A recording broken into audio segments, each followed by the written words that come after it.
Best Motion Picture of the Year are... Welcome everybody to a very, very dapper, very stylish and very, very special edition of Top of the Pods this evening.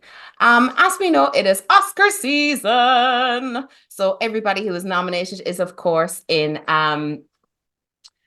I suppose they're waiting with bated breath to see if it is their night on the night to maybe take home one of these bad boys and maybe pull a Gwyneth. I can't deal with my life with my Oscar. Well, we all love that opportunity. God bless her little pink dress. She cried her heart and soul out. But I mean, I know it's a lot of pomp and I know it's a lot of circumstance, but there's no doubt, like, I mean, everyone is like, oh, it's just so not for me. But you know yourself that, like, it just does mean something to everybody involved in film. Speaking on that note, speaking of those involved in film, we are joined this evening by, of course, I'd never forget you, my darling, my darling. Oh, wait, will you stop? Leave Phil alone. Stop it. I haven't got to him yet, you bitch. You asked me to do the fucking intro, so stop. I'm joined by him.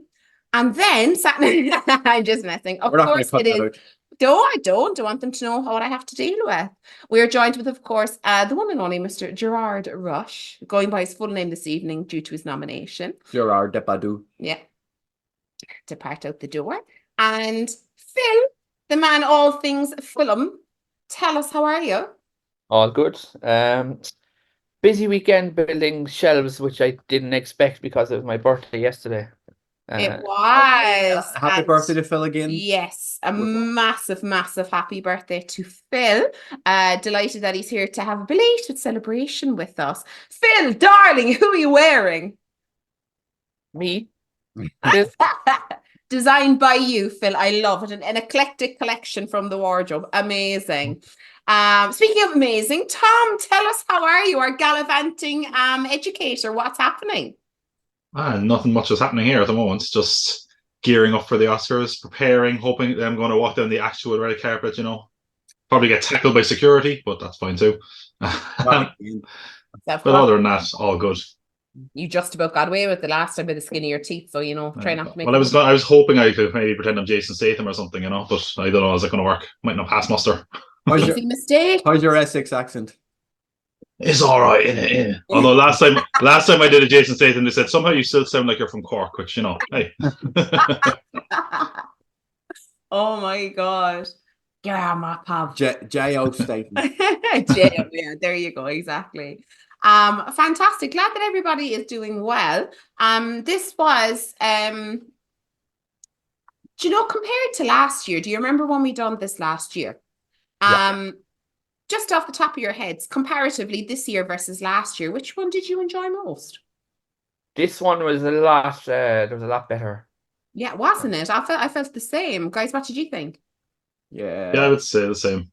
I kind of did think that at the back of my head, that this was a way breezier year. I think the films are a bit more accessible.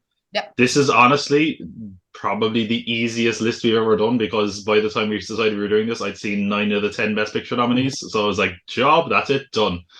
So yeah, no, this was really good this year. But I think the quality of films is a lot better. There's some more populist ones in there as well. So yeah, no, I think it's a good year, all right, for the Oscars, definitely. How many did you watch twice? I think only 2 or maybe 2 of them. There was a few I meant to get back to, but it just didn't get the time. But at least 2 of them I've seen twice.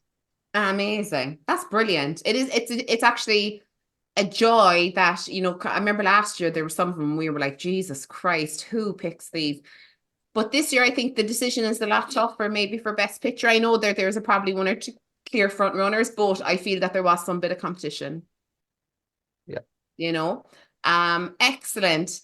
So our list has been compiled by, who do you think? The Academy. Sorry, the dog stood in my foot. Yeah, exactly, by the Academy. And is, of course, our 10 best film nominees for 2024. Okay, so we have our nominees. We have all watched the movies, and we have graded them at 1 to 10. And it's going to be really, really interesting to see who our Oscar winner is for this year. So I'm happy to dive straight in. Would you like to take it away with the first movie, darling? Yeah, we'll start off with the Holdovers. I thoroughly enjoyed this film. This is after Oppenheimer and Barbie. It was probably the first one we saw in the cinema before we went on a mad tear of using our Omni pass. Thanks to Omni for having that pass. We were able to go and watch a lot of movies with it this past month. So, yeah, the Holdovers. I thought it was a very very heartwarming, compelling story. I thought Paul Giamatti was phenomenal in it. I loved the whole story of it, and then bonding over a lot of things. The road trip they took to Boston, I thought that changed the film. It took a while for me to get into it at the start. I knew a bit about it, reading the synopsis of it about 3 people, and the other people who were left behind during the Christmas season. I thought, geez, where's the story with everybody else? And then they all got taken away in the helicopter. So poor old what was his name? Fucking the character's name, I forget. Angus. Angus is left behind. That story of him being left behind by the parent, older stepfather and the mother. Yeah, I thought it was a really heartwarming film. Loved some of the backstory, some of the behind the scenes stuff about the film as well, like Paul Giamatti playing tricks on everybody, like the eye. Hilarious. He kept changing it throughout the film on purpose so they confused the audience and confused the actors because they weren't sure which eye they were going to look into. Something he brought into the character that the directors actually added into the script at a later date. He wasn't actually supposed to have that throughout the film. It's something he brought on himself. So I thought, from kind of actor like that, I thought it was a nice touch to build a character. Yeah, overall, I thought it was a very I thought it was a fantastic film. Out of the list, I thought it was definitely up there, and it was actually my favorite. So it actually hit number 1 for me. Wow, really? And the director said not to call it a Christmas film. It's not. He doesn't want it to be called a Christmas film. He wants it to be remembered for something other than just being a Christmas movie. So don't call it a Christmas movie. It's just a life film, really, isn't it? Yeah. Yeah, absolutely. And it's kind of he was a tough nut to crack kind of at the start, that, but then like as he kind of opened up a little bit going through, but it was nice as well that it wasn't, I know it's like the Holdovers and the guys who stayed and the guys who went, but and obviously Angus had his own story that was going on, but I like that they brought in kind of other stories as well, so the focus wasn't just on this boy who was left in boarding school over Christmas. It delved into, as I said now, like the jokes and the camaraderie that were going on. When he dislocated his shoulder, if you heard the noise that came out of me in the cinema, I thought I was going to be sick. It was horrific.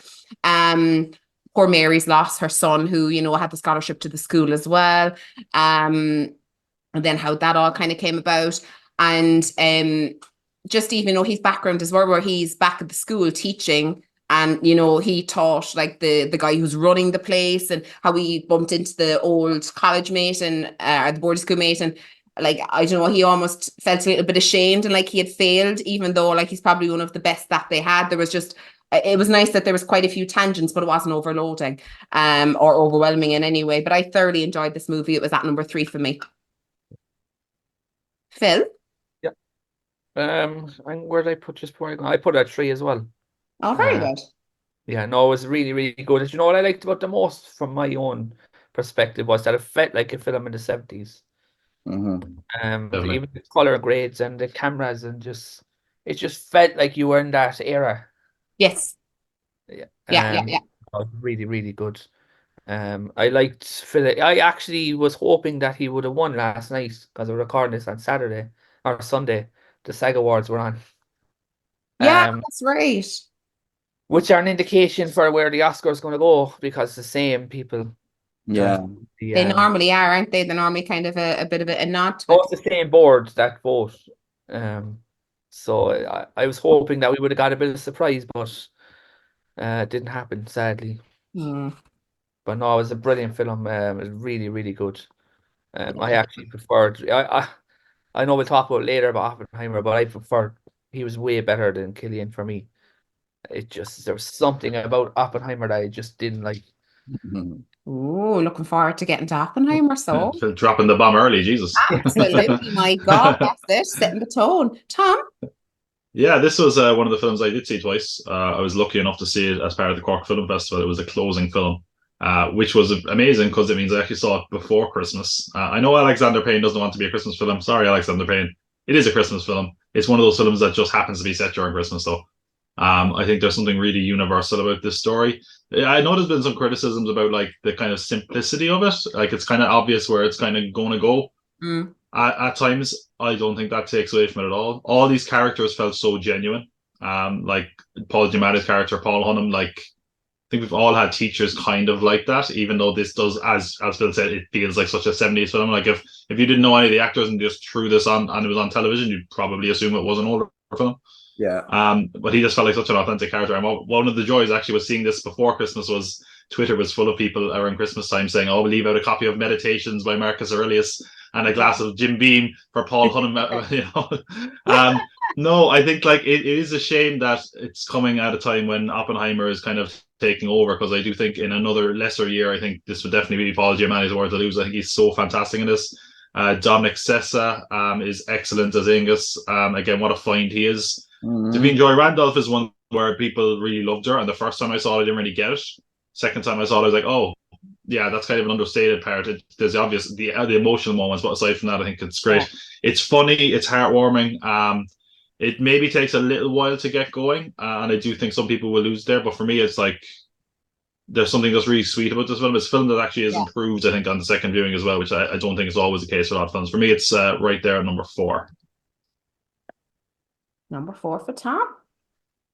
Holdovers done quite well there, huh? Excellent. Well, that's good. That's our first one off to a good start. Considering Phil is on a roll, I'm thinking, should we just go straight in, Phil, and tell us what you thought of Oppenheimer? Let's get it out of the way quickly. Well, I actually went to see it after I saw Barbie. Oh my God. Barbenheimer. Yeah. I can't believe they're making a film of that. A spoof. I know. Barbenheimer. It's going to be like a really bad, scary movie, isn't it? Yeah, it's going to be awful. No, this was just... It was 3 hours I'll never get back, is the way I really wanted to say it. It was just so boring. And then it took forever to get to the action. And even then, it was still kind of like a letdown. And I was watching it, I was almost like... Do you ever see those H-bombs that are just clearly like stock footage? I just... Do you know what? I think my brain gave up after halfway through it. I just did not like it. Terrible. Do you know where they actually... 20 minutes in, Phil's like, I'm not feeling this, lads. I actually didn't put it as number 10. Number 10? No, it's 9. 9, oh. Wow, oh my God. Wow, what about the acting, Phil, before you... To be fair, it is really good acting. Josh Hartnett's very good in it. Yeah. But yeah, it's just, I don't know. I've never been into historical films, and when we were talking about biopics the last time, just, I don't know. It's just like, again, I should probably be more delighted because he's from Cork and he's going to win an Oscar. Yeah. I love it. Phil, patriotic as ever. I could not stand the movie, and I was lost halfway through. But I hope he wins from Cork. I love it. And Sonia Sullivan. We had the film last year. Fucking what was it called? Colin Farrell and Brendan Gleeson's one. Oh, Banshees of Inisherin. Doesn't have to be an Irish thing where you have to support the Irish in the Oscar season. But I'm not far off the pace with Phil. I didn't think it needed to be 3 hours long to get to where it was going. When you know where it was going, like if you know anything about the H-bomb and shit, like you know it was going to get to that point. I did think the acting in it was phenomenal. I absolutely love Robert Downey Jr. as Louis Strauss in it. I thought he was amazing, and I think obviously he's destined to get an Oscar for that role. Coming out of being Iron Man for so long, to take a role like this, completely opposite to what he's normally used to stand out in a film that's 3 hours long with a cast as big as it is. That, to be fair, that is something that I should have said, because that doesn't look like him. You would think it's him. It's that good. Yeah, it's phenomenal. The casting alone isn't good enough for it to win an Oscar for Best Picture, but this is the Academy, and some of their choices in the past have been questionable at the least. Yeah, I wasn't blown away by it.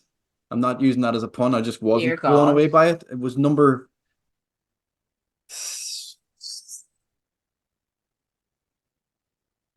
6 for me. Good shout out to Matt Damon though, because he had taken a career break from acting before he got this role, and the only reason he took it is he told his wife that the only time he had come out of his career break is if Christopher Nolan called him, and it wasn't that long after he decided to take the career break that he rang him and told him there was a role for him. Oh So my God, I say she was fuming.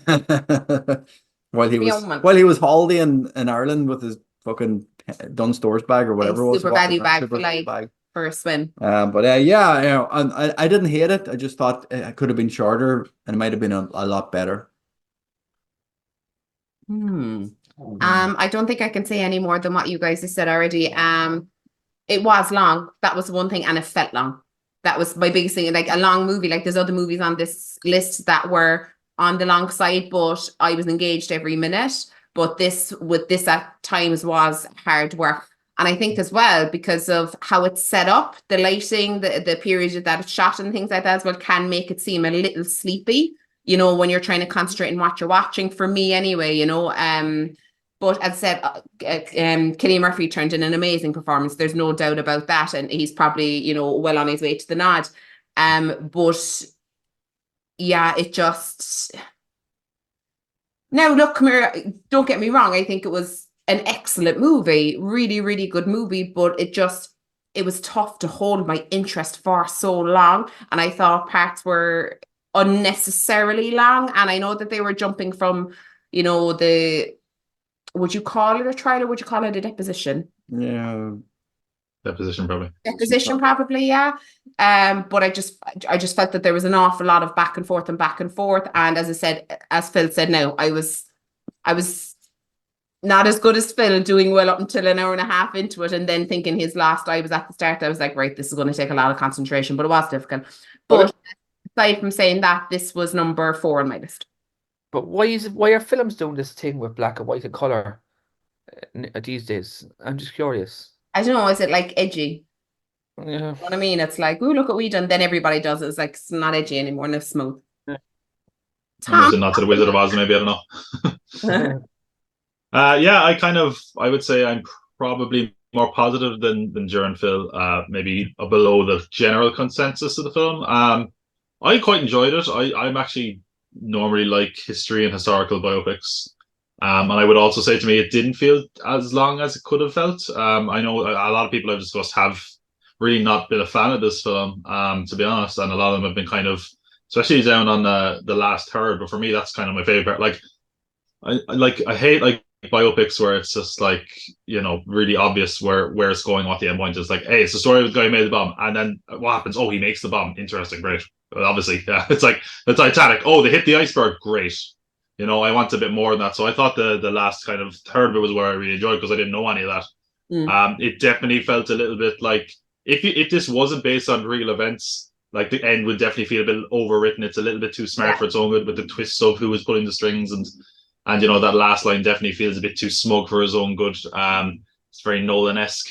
But I think in general, it's probably a lot of growth for Nolan as a filmmaker. I think he did move away from a lot of his worst instincts as a filmmaker. I think his female characters here are a little bit better, not perfect, but that's like, compared to his other films, they're a lot better here, I would say.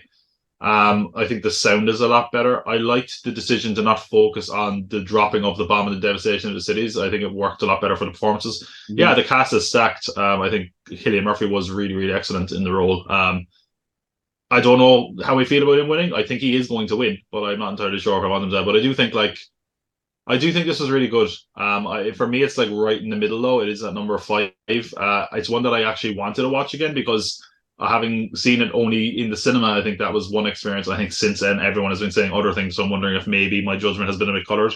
And if I watch it again, would I feel different? But I don't know. We'll see. But yeah, I think it could be the one that takes home the statuette. But other than that, for me, it's just bang in the middle, number 5. Yeah. And Joe, big shout out as well to RDJ. I thought he was really, really good in this. Robert Downey Jr. I'd like, what a transformation. It took me a minute to figure it out. I knew he was in the movie and I was like, oh my God, look at him. And this is actually nominated for 13 Oscars. Yep. Right. It'll win 7, I reckon. You think it'll run about 7? No, Lord of the Rings have won 11 in every category that was nominated for. Lord of the Rings 2. I want to change my mind. I want Cillian Murphy to win because I sold Cillian Murphy a book once, and that means I can say I sold an Oscar winner a book. There you go. That's the only reason I want it. And then they're going to be like, who? And I'm like, yes. Yeah. Step aside, Sonia. Hang on a minute. What was the book? I can't say. I'm sworn to confidentiality. Oh, yeah. Do you know what? I mentioned this. I mentioned this on Twitter in passing before, and I got hounded by Cillian Murphy fans, being like, "What was he like? What was he wearing? What was he buying?" And I was like, "Oh, I don't want to tell you." Oh my! It was a pretty intellectual book, though. I'll say that it was a pop psychology book. So fair play. The man has depth to him at least. Of course he does. Absolutely. Oh my God. Do you think it's going to win about 7, Phil? Yeah. Give or take. Yeah, Phil's like, 7, but it's a 9 for me. It's going to win the main ones for sure. So yeah. Could be a clean sweep. I lock Lord of the Rings off its throne. Yeah. Hey, boom, boom. Anyway, moving on from this, a very, very, very different take on a movie, and one that caught me by surprise. Didn't know anything about it before I watched it. Glad I didn't. American Fiction. Now, I'm going to start this off for American Fiction. Yo, Chandra, right? From that moment, I was hooked, right? Because I had no idea what was going to come out of her mouth, right? When she was such an intellectual and had done so much research for this book and giving the people what they want to hear. And then out comes Yo, Chandra. On my life, I was hooked straight away. That was until I heard about My Pathology, which is just literally the best name for a book I've ever heard in my life. It's right up there with fuck, right? But this movie surprised the living life out of me. I thoroughly enjoyed this movie. It was hilarious. It was just so funny. It touched on the feels in so many different ways of what was going on and what his brother was going through. Then, of course, God help us, spoiler, the passing of the sister, his own inability to kind of connect with people too, his dad's infidelity, his mum, is suffering as well later in life, and his books aren't selling. And then he realizes that he has to pander to the masses of what they think white people like to hear about, drugs, baby daddy missing and all this kind of crap. And then he kind of has to sell himself into it because they need to pay for the care for his mom. And it's just, there was an awful lot to unpackage there, but I thought it was dealt with really, really well. And I thoroughly enjoyed it. I thought it was hilarious, and it's my number 1. Wow. Yeah, brilliant. Absolutely, I loved it. I absolutely thought it was hilarious. But yeah, so I think number 1 list is going to be a bit difficult. This number 1. I've just blown it all. Be all over. Whoever you thought was going to be number 1, I've just blown all out of the park. But yeah, was it American Fact or American Fiction for you, Phil? Do you know what? It wasn't that bad. I actually really enjoyed it. Just things that are better than it. Adrian Brody, he was really good. Yeah. I really loved that scene where he was like, he heard the police siren. Yeah. When he was at the interview. Adam Brody. I was like Adrian Brody, and I was getting really confused. Adam Brody. I was like Adrian Brody. I was like racking my brain. Yeah, both of them. You're just like, it's one of them. He was playing the piano in the background in the restaurant. Yeah. No, it's really good. Yeah, I don't know. I just I didn't get into it as much as you did, Liz. Oh my God. I put it as number 7, actually. Oh, wow. Yeah. Wow. Yeah, for me, I kind of echo what Liz says in that this is one I knew absolutely nothing about. This was the only one I hadn't seen before we decided we were doing this because it hadn't in Irish cinemas yet. So I'd heard the buzz of it in America, but I still hadn't heard anything about it. So I went in really not knowing what to expect. Yeah, really enjoyed it. I think it's really, really funny. It's incisive as well. Yeah. I just think it's a really well done film that has a lot to say. I think also something that I think is fantastic about some of the nominees this year, we have at least two films, maybe there's other ones, but that are from first time feature directors and writers, and they're both excellent films in this and past lives. But yeah, Jeffrey Wright is like such an amazing and at times underrated actor. I always love that we kind of got a vehicle from here because he's so amazing in it, and he gets to be kind of dramatic and funny, and you don't often see that side of him. Mm-hmm. I thought it was an excellent film. I really enjoyed it. I also think, you have to give props to Sterling K. Brown as a brother as well. He's great. Like, he's kind of like the brother that, like, you love him, but also you're like, God, if he was my brother, I'd fucking hate him. Like, Yeah, exactly. No, I thought it was a great film. For me, what really knocked it was the ending. I didn't love the ending. I felt like it was that kind of thing where they couldn't figure out an actual ending, so they kind of played it a bit kind of like, oh, hell, isn't this a silly ending? Which I wasn't really a fan of, and that kind of took me out of it a little bit. But yeah, I think because it's the one I saw last, because some of the other films I saw much earlier in the year, and I kind of put in my top 10 of the year in general, it probably isn't as high as it could be. I think if I gave the time, it could actually get higher. But at the moment for me, it's number 6. So again, I still think it's an excellent film and definitely one that worth checking out. I think it's probably under the radar compared to some of the other films this year as well. So definitely one you should check out. Absolutely. I think it's definitely one of them films everybody needs to check out. I think it's unintentionally funny. I think it was trying to be a drama about family, but Jesus, some of the funny bits in it are funnier than some of the comedy films I've seen this year.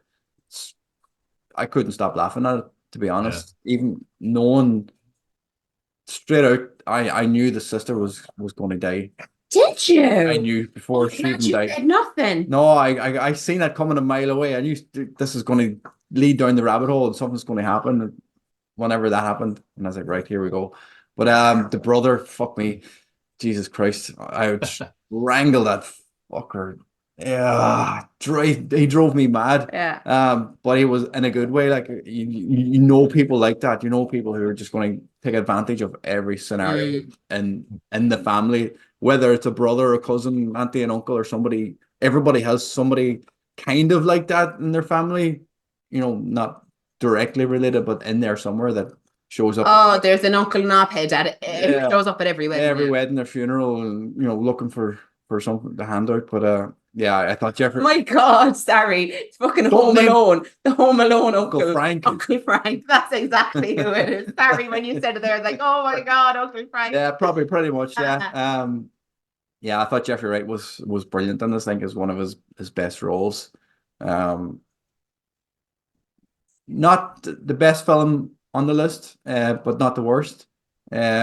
Just above Midland, number 3 for me. I thought again, like I have to agree with Tom. The ending was a bit,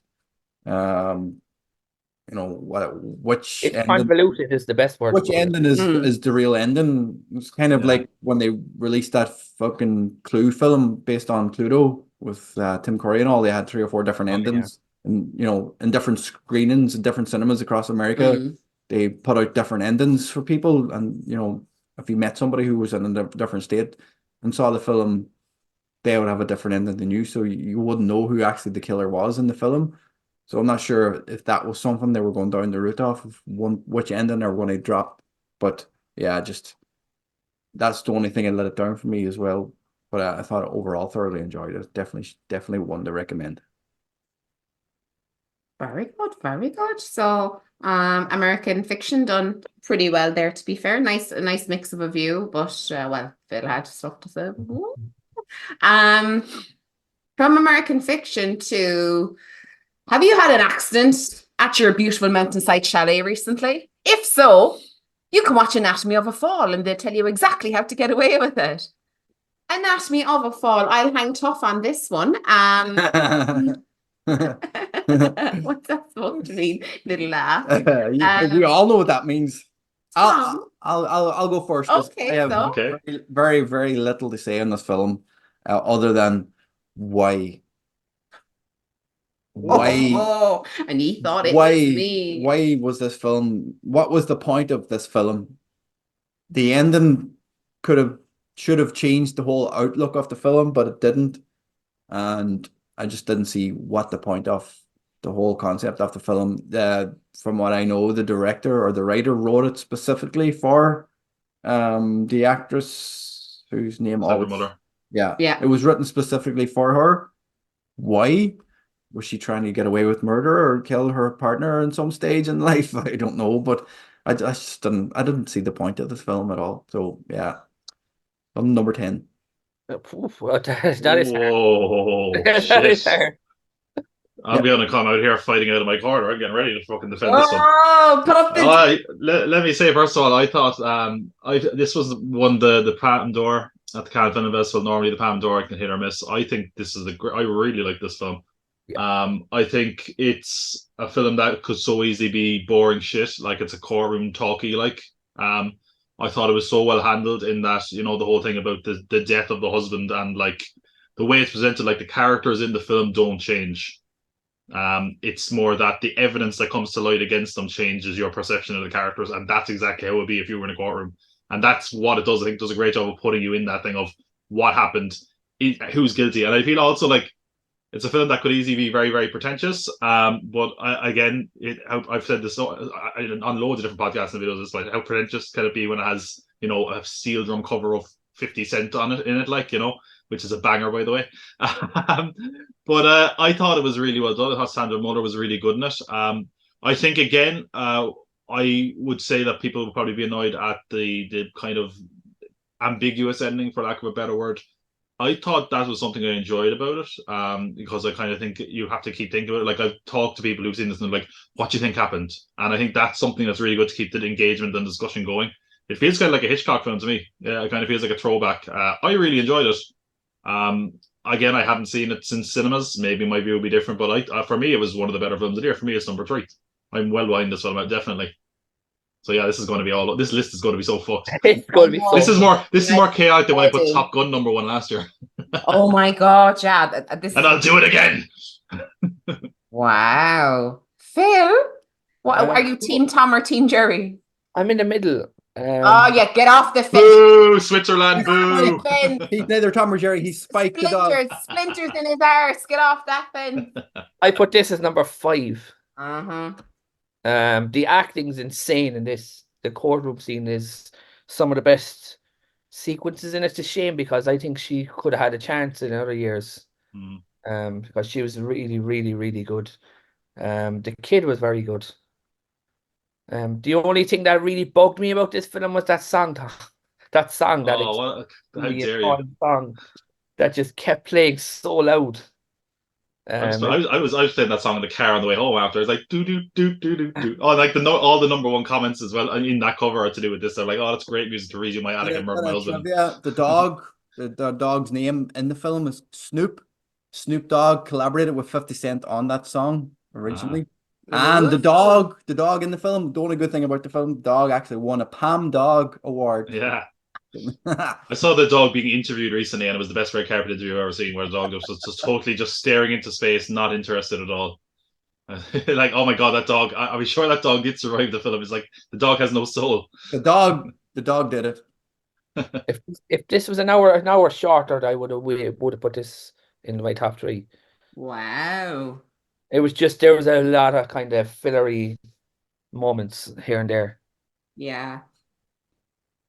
I am Team Jerry on this one. I do apologize, but I am. Do you know, and I don't apologize. I'm not sorry. Do you know why? Because it was 2 hours and 32 minutes, and I felt every single one of them. When you say filler, Phil, you're right. I felt that there was an awful lot of filler. I thought they tried to make it longer than it needed to be, especially with all the courtroom and stuff like that. Understandably, these things take time.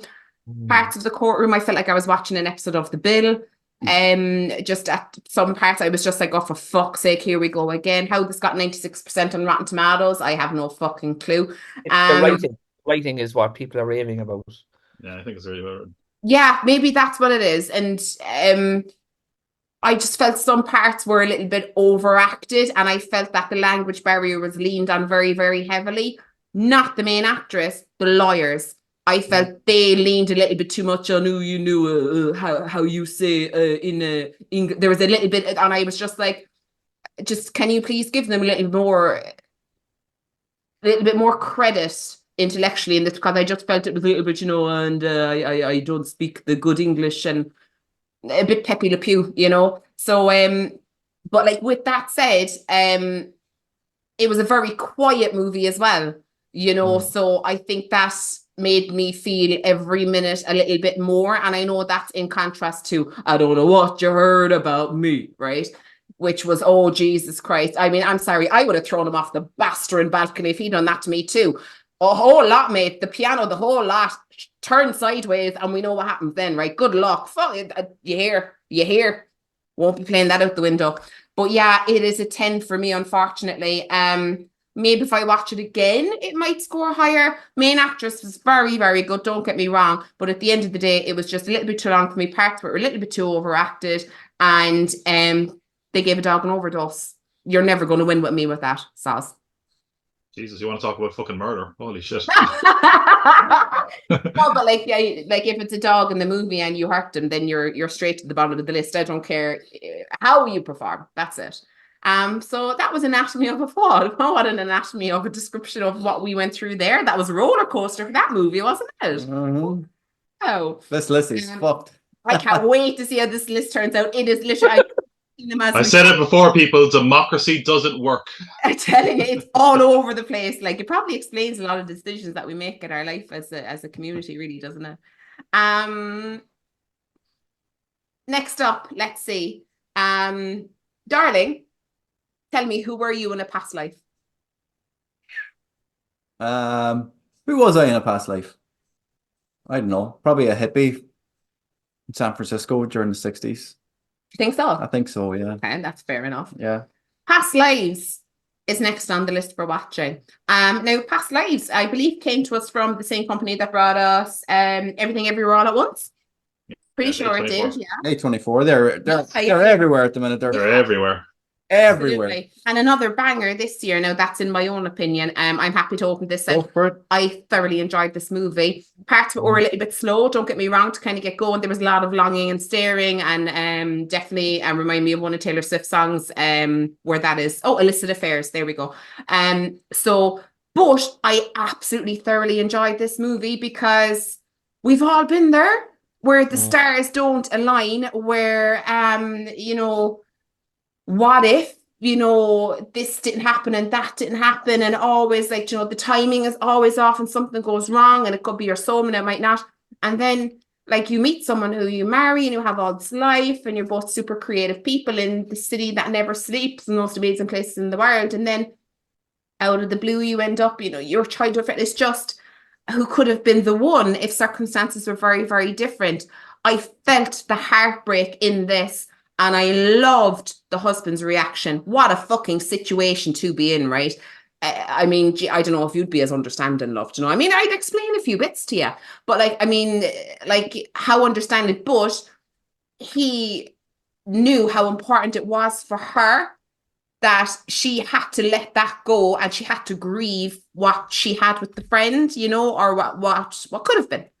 And I thought that was really handled very well. And then when he was waiting for her, when she came back and she was bawling, I was like, oh my God, my heart. This is number 2 on the list for me. Oh my God, this broke my heart. I loved it. Yeah. Same for me, number 2. I thought it was a great film. So compelling, going through it, wondering if she's going to leave her husband for this person who, did she or didn't she love? Like, they were teenagers or whatever age they were supposed to be, 11 or 12 years old. Like, so, when you have a childhood sweetheart at that age, generally you don't end up together later on in life. That's just something that happens. Like, you grow apart anyway, regardless, even if you live in the same town. And childhood sweetheart isn't something that normally ends up with a happy ending. But Jesus, the story itself, like, was so compelling. Like, you just wanted them to get together, but at the same time, you didn't want her to cheat on her husband and leave, and fuck up everything that she had built with him. For greener grass. Yeah, I loved it. The fact that the director, I think the director or the writer, I think he wrote it as well, Celine mentioned that this was based on an actual event where a childhood sweetheart of hers from Korea, that they didn't drift apart and they stayed friends their whole lives, had come over to visit her in East Village in New York, and She ended up in a bar, just like that scene in the bar between them, like as a translator, having a conversation with the three of them. So that inspired the whole film itself, which I thought it was brilliant. The fact that she was so involved in the film, and the fact that she kept the actors apart right up until they shot the scenes together. The first time they'd met as adults was the first time the actors had actually even met. They have that story of, that common bond of actually never known each other kind of thing. So yeah, thoroughly enjoyed it. Definitely want to go back and watch it again and pick up other stuff that we didn't maybe pick up on. But number 2, yeah. Aww. Yeah, let's keep that number 2 train going, because that's number 2 for me as well. Aww. Yeah, no, this is something where I think, as Liz said there, it's like there's a universal feeling and relating to this. Like everyone can see something in this and be like, oh yeah, what if things had been different? What if that person hadn't done this? And it's something that kind of tortures people, sometimes. And I think there's something about this that's so hard to watch at times, because it's something you kind of put yourself into the shoes of. You put her of the character played by Greta Lee. She's just she's excellent in as is everyone in this one. It's so incredibly acted and directed. And like, I saw someone who was a first-time feature writer and director, Celine Song. This is her first feature film, and it's like there's such an emotional maturity and like just an excellent job of being reserved as well. Like in a much lesser film, the husband would have been a dick, but no, the husband is just a great two. It's like two great guys. It's just that, and like that ending scene, my heart was in my throat. I swear to God, I was holding my breath until it was over. And just incredibly well done. I think it's like one that would probably be one that people will go back to a lot. I think it's definitely one of these modern classics that people will be looking at and talking about for a while. Even though I think it's very simple in a lot of ways. There's not a lot of flash to it, but again, it has that universal feeling to it that I think all of us can relate to. I think that's why it's so powerful. It's a very emotional film. Impeccable. I think definitely right up there for me. For me, it's number 2. Oh, fantastic. Are you going to be the other little duck to Tom's 2, Phil? It wasn't 2. It was actually number 1. Hey. Oh, I'm delighted. I was so fearful. I was like, he's going to Oppenheimer the shit out of Oh, no. What are we going to do? Where do we dispose the Phil's body? The ending scene is one of the best scenes I think I've ever seen. Yeah. In that bar. So good. It was insane, yeah. Like, and it was like that one lingering shot of her standing there. It was just heartbreaking to watch it. Yeah. No, but it was phenomenal, like phenomenally good. Yeah. Just it really, really resonated with a lot of stuff that I had as well years ago. So it's good. I've never felt so emotionally drained after something in a long time. Yeah. Agreed completely. It makes me want to change my number 1. Yeah, it's the complete opposite of a romantic comedy, a rom-com fucking shit. Yeah. Like, that's the same cliched shit where the boyfriend is the bad guy. Like, it's like that Ryan Gosling one a few years ago. That was very Blue Valentine. Yeah. That was, oh my God. That was last year. Yeah. We watched it last year. Yeah. That's right. Oh my God. That's right. I forgot about that. Yeah. Oh my God. Like. Yeah. I just took a rather worrying look at my top 10 and realized I basically covered like all the ones I like pretty much, except for my number 1, and then everything from here I'm going to have a rant about probably. Oh my God, amazing. Sure, we love a good rant, Tom. We love a good rant. Since the beginning of time, since the first little girl ever existed, there have been dolls. But the dolls were always and forever baby dolls. Until...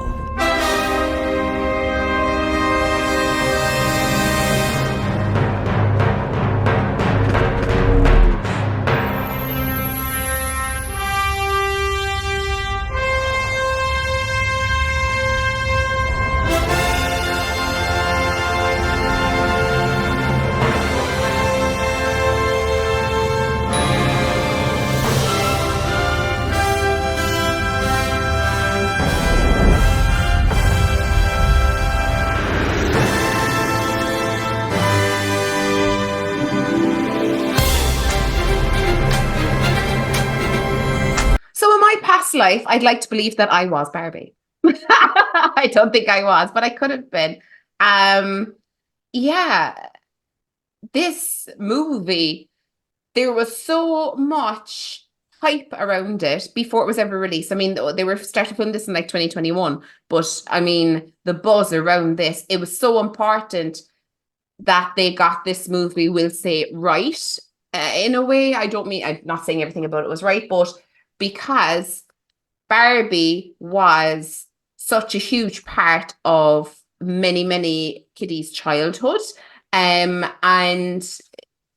not everybody had a Barbie. Your dream was to have a Barbie because not everybody could afford a Barbie. I got one Barbie once and I lost my mind. It was Dream Dance Barbie. She had a change of 3 different outfits, which was unbelievable. She was gorgeous and pink and glittery and full of tulle, and she was all tanned and the beautiful bouffant hair, and you could change her dress 3 different ways. And I was just like, this was the best thing in the whole world. So I totally get how Barbie touches everything, because it brought me right back watching this movie. I mean, we must have watched this when it came out, like last summer and since, so this was a really, really hard one for me to place because of nostalgia. I placed it at 7, right, Barbie. And the reason being that I didn't place it any higher because there's better movies on this list. But also, I mean, I'm female. I'm as, up the girls as the next person, but I thought it was a little bit too power to the women, a little bit too girl power. It was just a little bit too much for me, even for me. And I would I'd take any man out, but it was just a little bit too much on that side for me. I can't put that into words any better without sounding like I'm not pro the whole movement. So I'm not going to try. But yeah, for me, it was at a 7.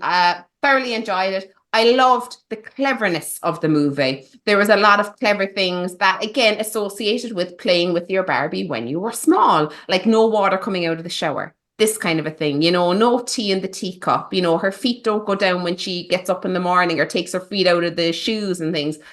It was just those clever little things, and how she just sails from the 2nd floor of a building and just floats down to the ground, as we all did with our hand. And all of that was it was amazing. And I took my godchild to it. She thought it was the best thing since sliced bread and cracked up all the time. She's 8, but she just thought it was hilarious. But yeah, for me, it was a 7, a very, very tough movie to place for me. Oh, thank God the woman is done talking now. All the lads can talk Barbie. Please go ahead, guys. Yay! Let me go get some refreshments. To be fair, it was very hard to rate it. Yeah. I suppose I'll go first. I put it as 4. I put it as 4. Oh, excellent. Mainly because I thought it was quite funny and clever in places. And I don't know why, but I was really engaged with that monologue. I thought the monologue was brilliant. Oh, America Ferrera was I think that alone got her the Oscar nomination. Yeah. Agreed. Yeah, it was really good. Will Ferrell was a bit over the top. Oh, God bless Will Ferrell, was just corporate America, wasn't he? Do you know what I mean? That was what he was representing. Yeah, you don't get Will Ferrell to do salty. When is this supposed to be set as well? Is it modern day, is it?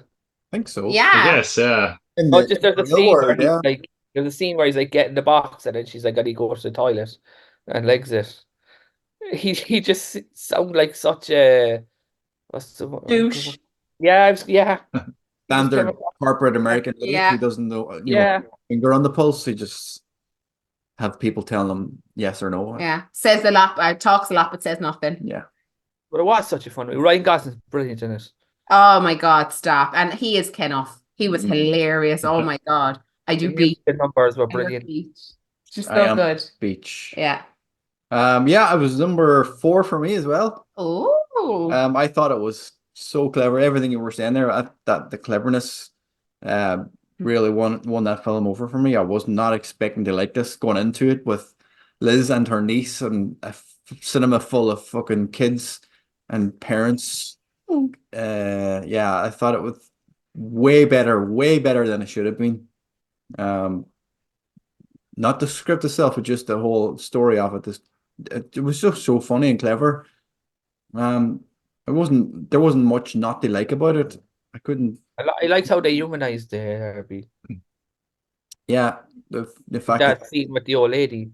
the fact stop. she had no genitals, kind of thing. Yeah. That was just hilarious. I cracked up with that.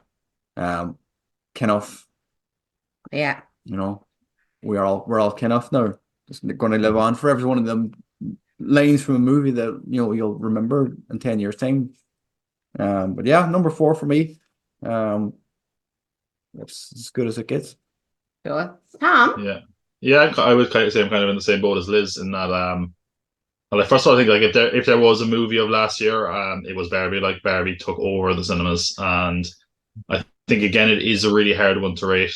Come back to what Liz was saying, because like I think it is way better than it had any right to be. It's kind of like the Bastard Son of the Lego movie from a few years back. It's really kind of meta in that regard. There's a lot of creative stuff in it, but I mean, Greta Gerwig and Margot Robbie were such a unbelievable pair to get together for this, because they made a film that really shouldn't have worked, and absolutely did. It was hilarious.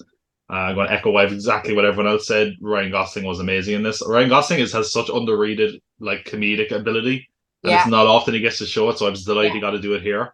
But like the whole cast is great. As I said, that America Ferrera speech, and she's not someone who always gets a chance to kind of shine. Yeah, so I was delighted for her. Margot Robbie is great. I mean, but Margot Robbie as Barbie was always like, yeah, that's nailed on. That was going to be perfect. Like, I kind of agree with what Liz was saying. Again, it is, very kind of very, very feminist movie. I think the way I've seen a lot of critics and people describe it as that, it's like, it's entry level feminism. Like, it's not for people that are, aware of the movement. It's kind of for like, this is like the next generation of people who it's like, see this and then you're going to understand it. It'll light that fire in you. And I think does a great job on that. I think there's a lot of really positive messages in here for young girls and young men who would definitely need it as well. Like, but yeah, I think it's incredibly hilarious. It's one of the ones that I've only seen once, but I will just pause 2 seconds. It's the only nominee that I have bought on Blu-ray. So we're coming out with a Barbie. Actually, oh man, yeah, no, not quite. I wasn't quite a Barbie man, unfortunately, but it's not Blu-ray. It's pink-ray. that's the one trick they missed. I'm like, why is it not pink? Come on, man. But yeah, no, it's actually in the same way I said that I agree with Liz. It's also number 7 for me. I think in a lesser year.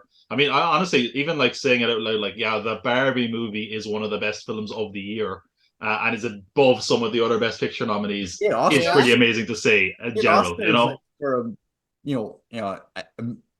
It's not a movie aimed at kids, because so many generations had Barbie, but. It's a kid-friendly movie that you can bring kids to. So the fact that it's getting 8 Oscar nominations is crazy.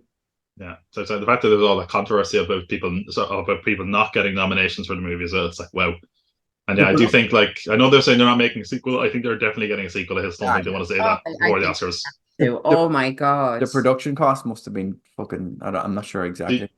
Did you know, actually, this is something fascinating. It caused, because of the set design and all this stuff and all the pink, there was a global shortage of pink paint after this film. Yeah. That's amazing. Like, I mean, you also spot the cameo as well. Did you spot the cameo? Which one? John Cena. I didn't see him. Oh, as the mermaid. Mermaid. It was him and Dua Lipa, I think, was it? Yeah. Come on. There's a lot of great cameos in it. I know, yeah. I was like, oh my god. There was a lot of cameos in this that nobody picked up on. There was. Actually, there's what director is it? There's a director who cameos in this as well. The person who directed Promising Young Woman. I can't remember her name. I think she cameos as the pregnant Barbie, I think. Yeah. God, her name escapes me. But yeah. She also directed Saltburn recently. Yeah. That director, anyway. Yeah. Anyway. No. I'd probably shout that out in about 10 minutes there. I'd be like, related to nothing, I'll just go, ah! Speaking of shouting things out, Poor Things. Are we poor things to have witnessed this movie? are there other poor things out there who have not witnessed this movie? I would hang tough on Poor Things, not for any reason. I have to side eye me, not for any reason in particular, just to leave somebody else go first. Tom, you go first. I'm gonna go first, and I'm slightly worried now. I'm about to put myself in front of the firing squad again. Emerald Fennell is the name of the director, by the way. Emerald Fennell. There we go. There we go. So yeah, this isn't the only other film that I've seen twice. This was, as it happened, Holdovers was the closing film of the Cork Film Festival, and this was the opening one. It is my favorite film of last year.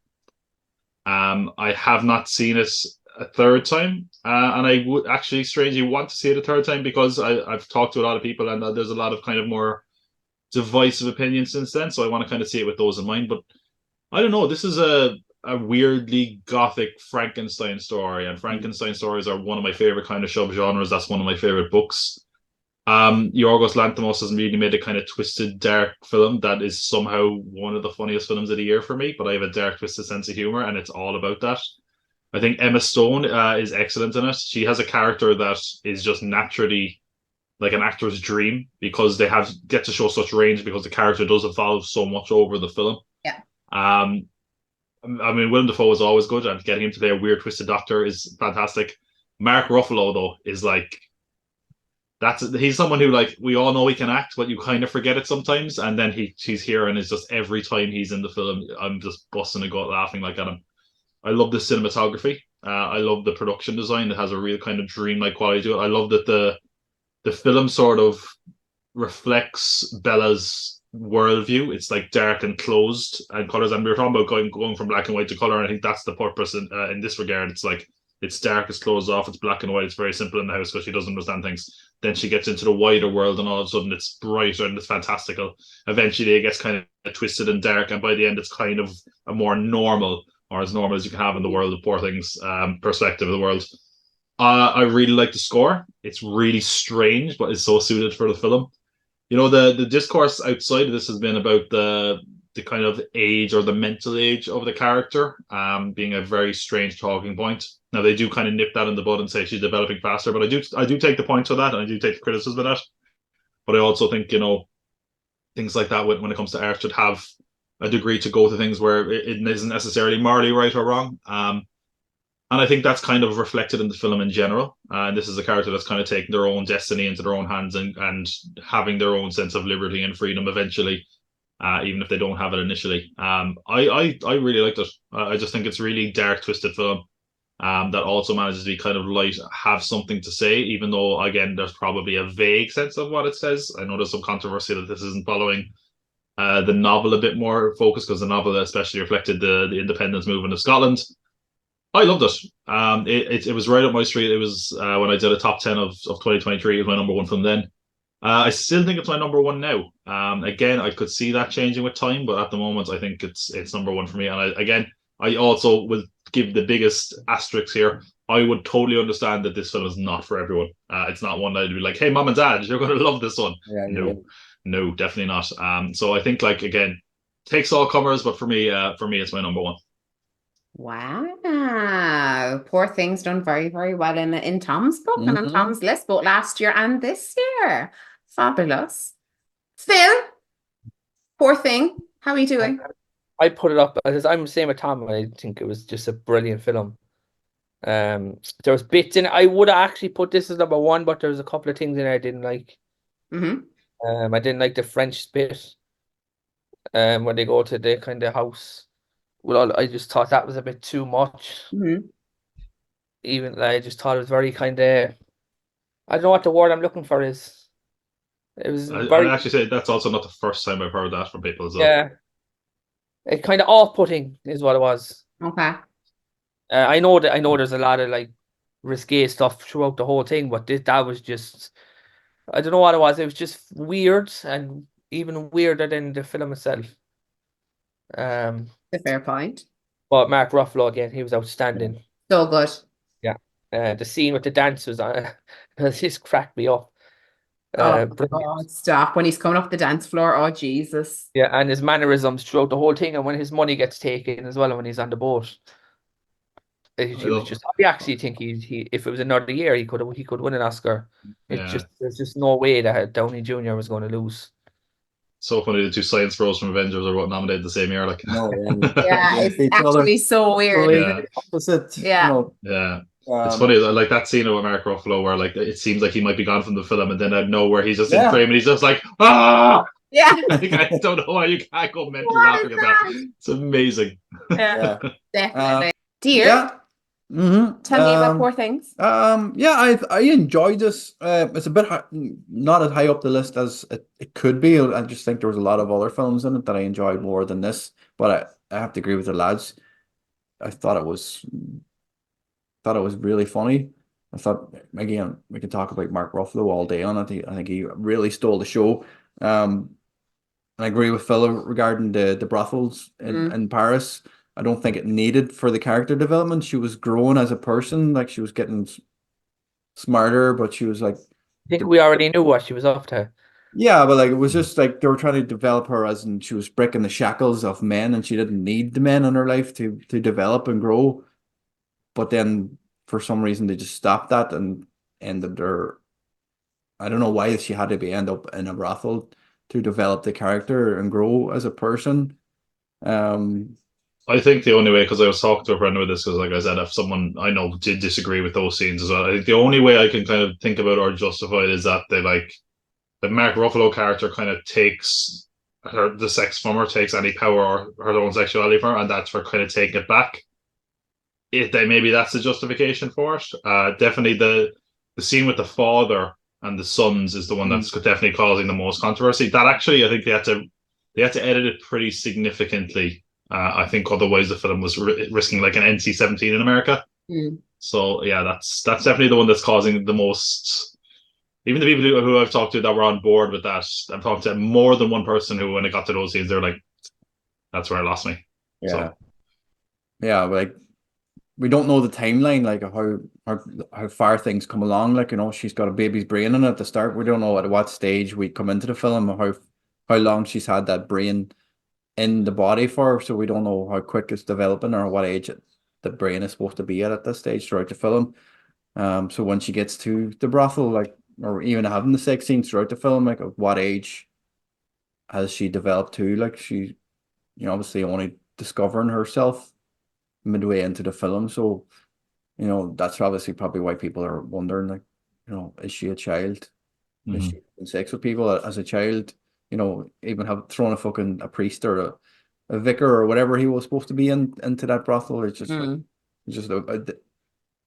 it was a bit uncomfortable. Like, there was a lot of scenes in it I was uncomfortable with. But overall, as a film, I thought it was very good. I just wish some of those scenes may have, you know, been edited in a certain way. It might have been a bit better. Like, so it just ended up number 8 for me. Number 8. Well, did you go through Poor Things? You did? You did. What number did you give it? Me too. Oh, 2. Sorry, I was like, I'm missing a number. Excellent.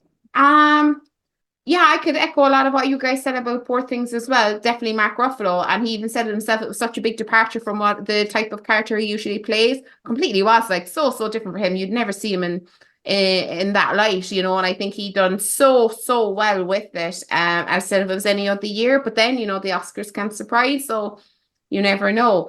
And not to what Tom was saying as well. This was just the most like strangest version of "It's Alive," you know, I think I've ever witnessed. And I think Emma Stone should absolutely win the Oscar for this. I think she done a magnificent job on this. She has just got something when it comes to unique and diverse characters. But as well as that, she's a comedian, you know what I mean? She really is. When you think of, like, you know, isn't it La La Land? She was in there with Ken, wasn't it? And then it was like from there, and then Cruella, amazing as well. Just such a great job there. I echo a lot of thoughts as well that you guys may have had. The points were raised as well. I understand maybe why it wasn't, but I do wish that it was time stamped as well, because always lingering in the back of my mind was, how old is she mentally? When I see everything that she's going through, and then she's betrothed to somebody else, and I'm like, is she 8? Is she 9? And then, like, you know, by the end of the film, then, you know, her vocabulary is immense, and, you know, her conversational skills are right up there, which was really, really nice. As Tom said, it was a nice parallel to how the film was lit and the colouring and things like that as well. I thought that was nice that it all kind of developed nicely towards the end.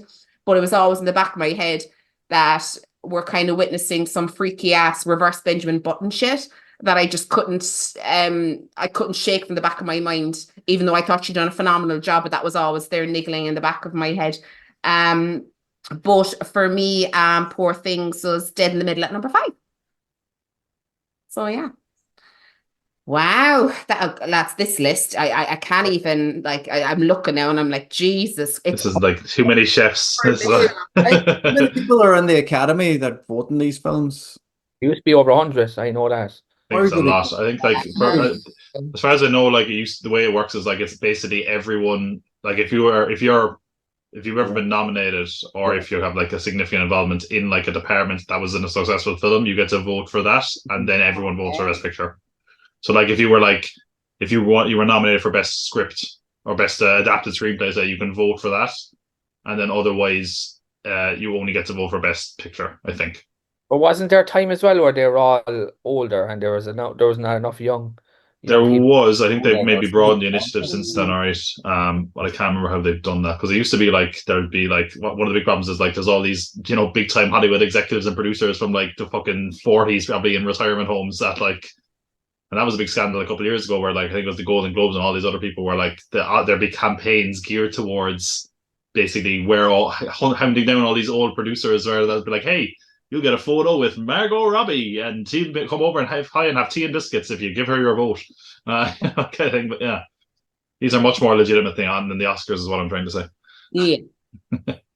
We'd like to think so.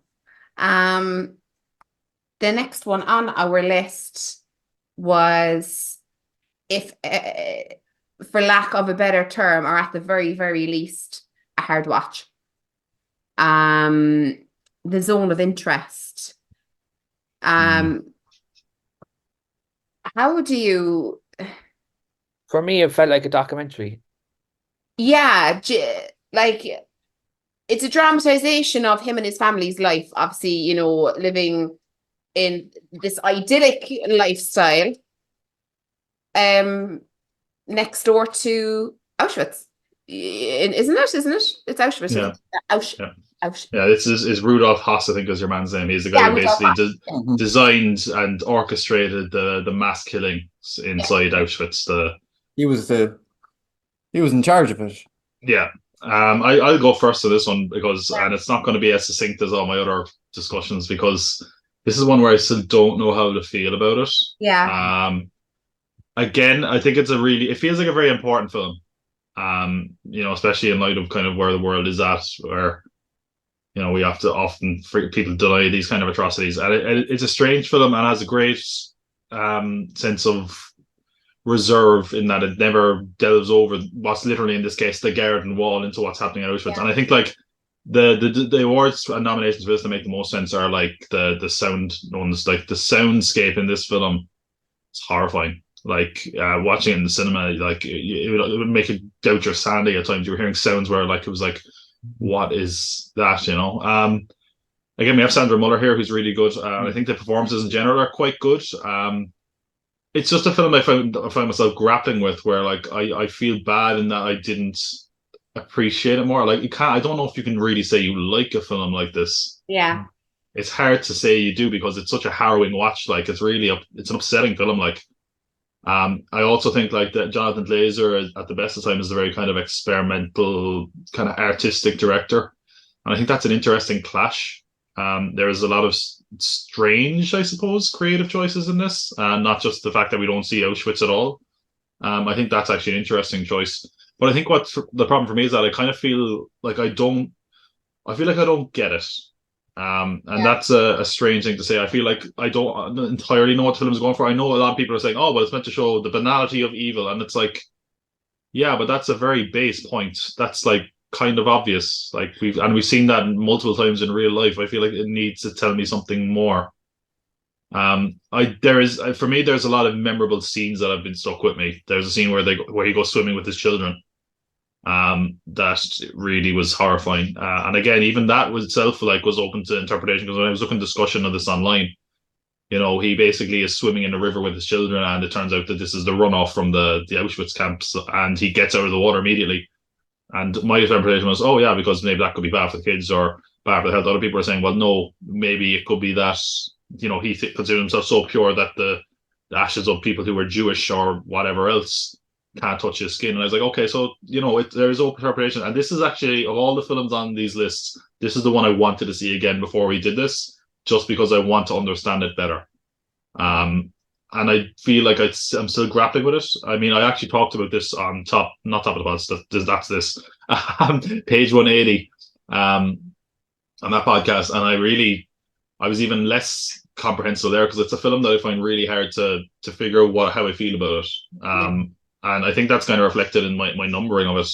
It's number 9 for me. I don't think it's a bad film, but at times it kind of feels like something you see as like a museum piece or like an artistic work, not necessarily a compelling narrative. It's a character study, I suppose, but like, again, I don't feel like and again, I guess this is true to life. I don't feel like I've understand the situation any better. And I guess that's kind of the larger point of the film, but I don't know how that makes me feel either. I think Steven Spielberg came out during the week and said that it's the best Holocaust film since his own Schindler's List, which, you know, I still don't know how this film sits with me. So yeah, it's number 9. It's confusing number 9, where I feel like it's still sitting with me. And I think that says something, if nothing else, that is nearly a month on, I'm still like thinking about it, not sure how I feel about it. I think that's why it's an important film, if nothing else, you know. So yeah, that's a very conflicting, complicated review, but there you go. Yeah. Go ahead. Sorry. Mine will be quick. No, I'm just going to echo what Tom said as well. Like, when you watch a movie, you want it to emote something from you. You know, you want to feel something. Now, obviously, there's the overwhelming sadness, you know, especially with this family who are almost blissfully aware of how complicit they are in these horrific acts, you know. But I don't know. Similar to yourself, Tom, I'm not sure if I was educated more on it, if you know what I mean. Phil made a good point at the start that it would have made an excellent documentary, you know, that I think could have been padded out more to make it, you know, into a multi-part documentary. There's absolutely nothing wrong with the movie, but I just, same as yourself, I just don't know how to feel. I feel overwhelming sadness for what happened there, but this makes up part of the movie. It's, you know, I don't know how to feel. I don't know what to feel. Not even how, but I don't know what to feel. For me, it's at 6.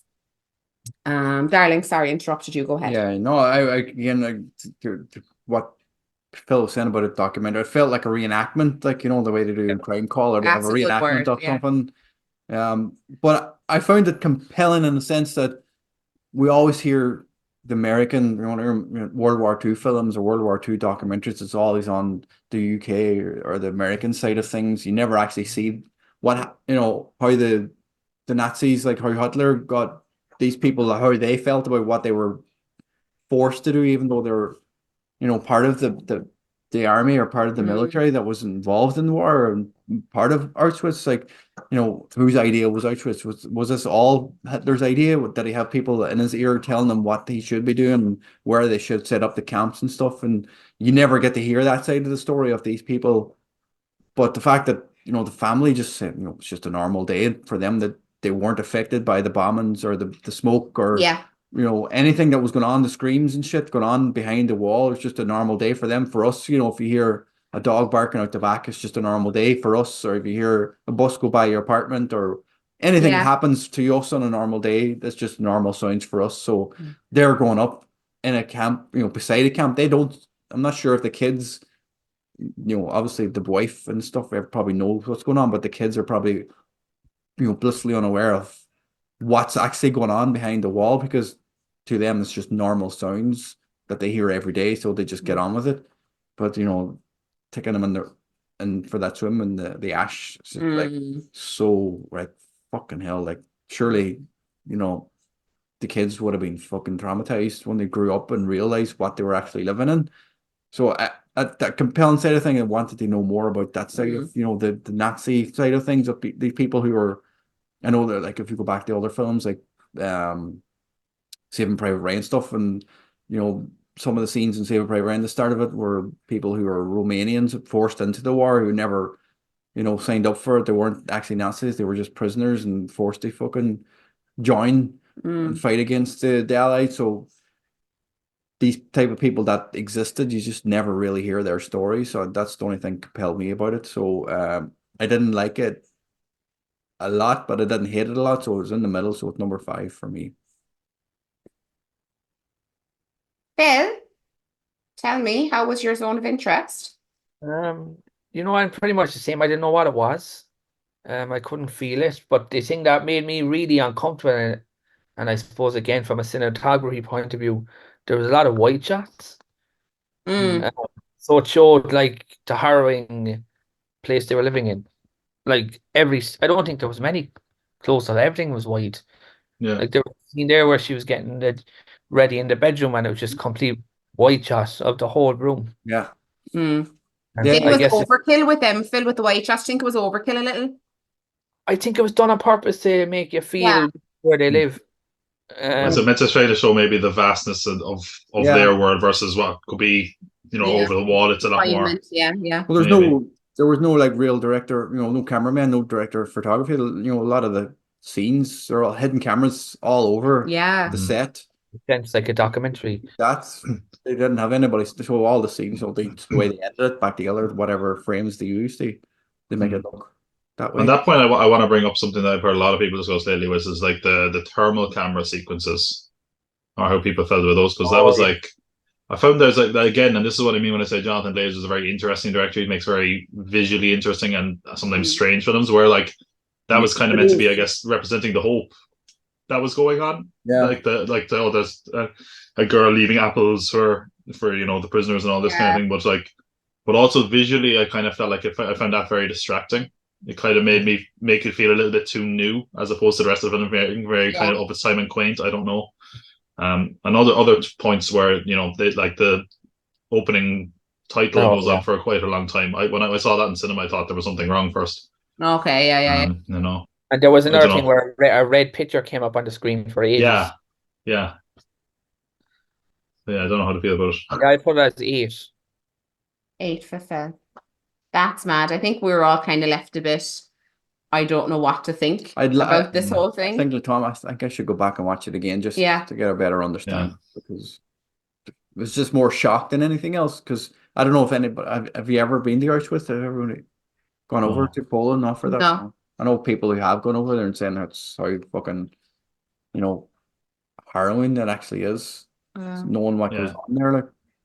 I think this definitely made me want to, not that you'd want to visit Auschwitz, but it made me want to kind of go there and learn and know a bit about what. I think that's kind of, I think, what the film's real power is. That it feels like there is teaching people an awareness, if nothing else, like of what has happened, but it's also kind of frustrating that you don't feel like you understand why it happened anymore. And again, that's not something you can ever get into the head of people who do things like this. But anyway, it's been a sobering one. Definitely a lot going on with that. Something else that there was a lot going on with as well, awful lot happening in this man's life. We are, of course, moving on to Maestro. Now, Maestro. I'm happy to kick this off for Maestro. Bradley Cooper was fantastic. I thought he done really, really well. But the first half of this movie annoyed the living shit out of me. It just annoyed the living shit out of me. But I don't think that's, maybe it is the movie. I don't know. I'll see how you guys feel. But that's for me because one of my pet peeves, as my darling betrothed will tell you, is interrupting. Can't stand it. Whatever I'm chatting about or whatever you're chatting about, what I'm about to say cannot be more important than what you're trying to finish. So therefore, I should not be butting in. I should listen to my own advice a lot of the time, to be fair. Anyway, that's for another podcast. But it's so tempting to jump in there and I'll be like, so what was that? Let's say that again for me, will you? Right? Yeah, I know. I'm leaving myself out no wire here. But when himself and Harry get together, it's just they're constantly talking over each other with two different conversations. And I know it's intentional, but it fucked me off to a point where I was just like, the first half of the movie, I was like, oh, I can't, this is killing me. Second half of the movie was much better. Much, much better. It saved itself with me for that. So what's there to say really about Maestro? I thought it was a good depiction of somebody who was in his class. I mean, like his talent, of his, you know, how renowned he was, of saving face and keeping up appearances. You know, that was a huge, huge theme, obviously, running through this movie, but I thought that was done really, really well.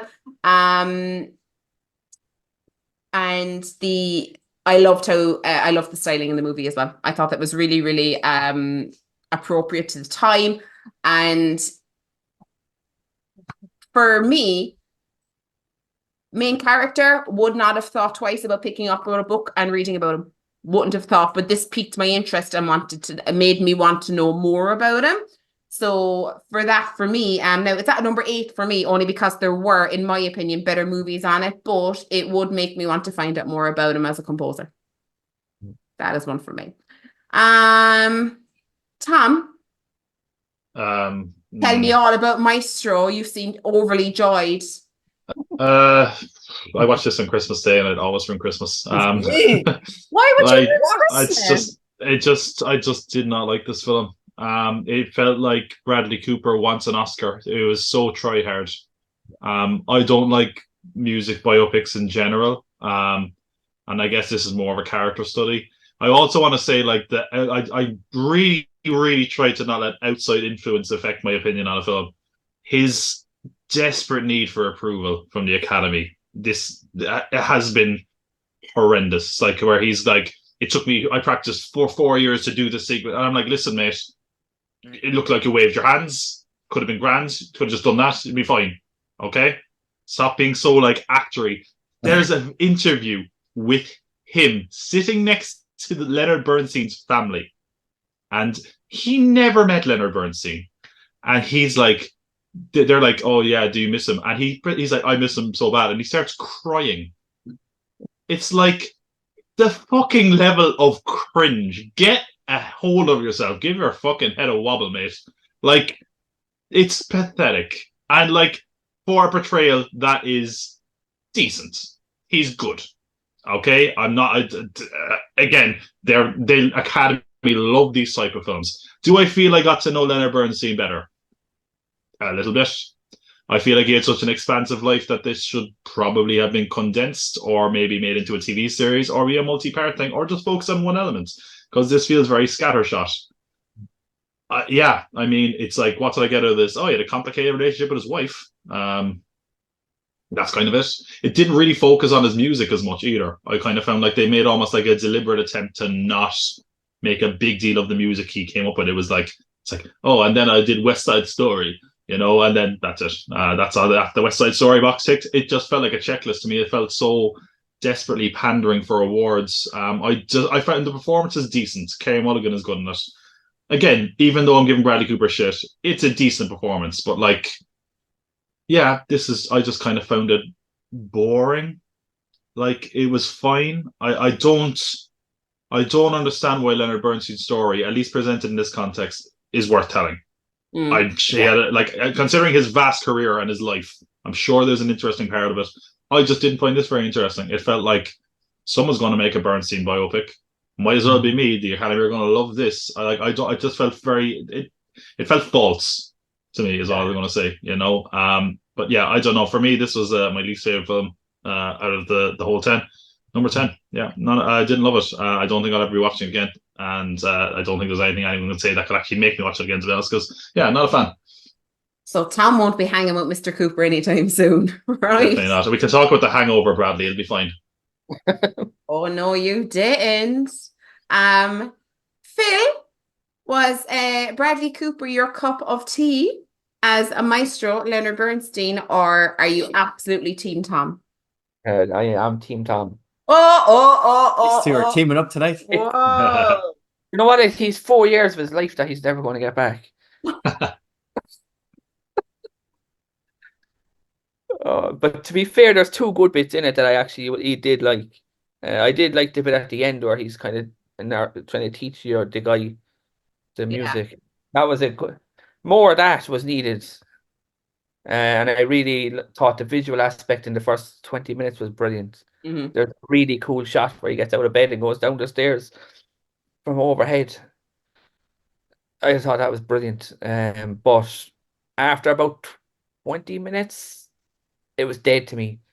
That was it. It was really bad. You're dead to Really me. bad. My God. It was really bad after, yeah. Like the minute it went to color, I just was like, I don't know what this is anymore. Yeah. Tell us what you Like really think, Phil.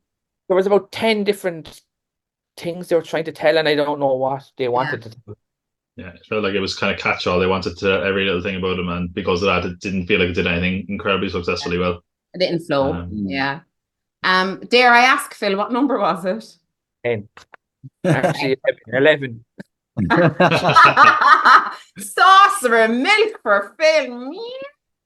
Oh my God. I am, to be fair, I'm never going to watch it again unless I have to. Oh my God. Okay. Hopefully Bradley won't come knocking and say, Phil, please critique my film once more. Yeah. Darling. Might be in a biopic we talk about in the future. Yeah. I'm not far off the pace with the lads. I do like musical biopics a bit more than Tom would. But I have to agree, a lot of nothing happened. I was just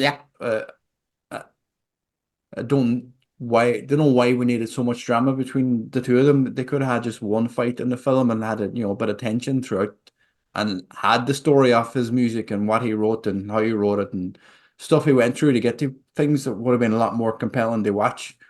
I think they were trying too much to be other musical biopics that told the story of the way Cash did, or Ray Charles' film about this, stuff they get up to when they're on the road, and affairs and shit. Like, so I think they went down the road of his sexuality a bit too much in it and not enough about the music. I think the only thing that saved the film for me for not being number 10 was that live scene with the London Symphony. I think that's what I was at about. Yeah, there's one. Yeah. whole scene gave me goosebumps. Yeah. The rest of the film didn't. I know he went through a lot of shit, like whatever it was, 4 years, 6 years. Was it worth 4 years? Was the scene worth 4 years though? It was a good scene, but it wasn't worth 4 years. Because it was done live in one take.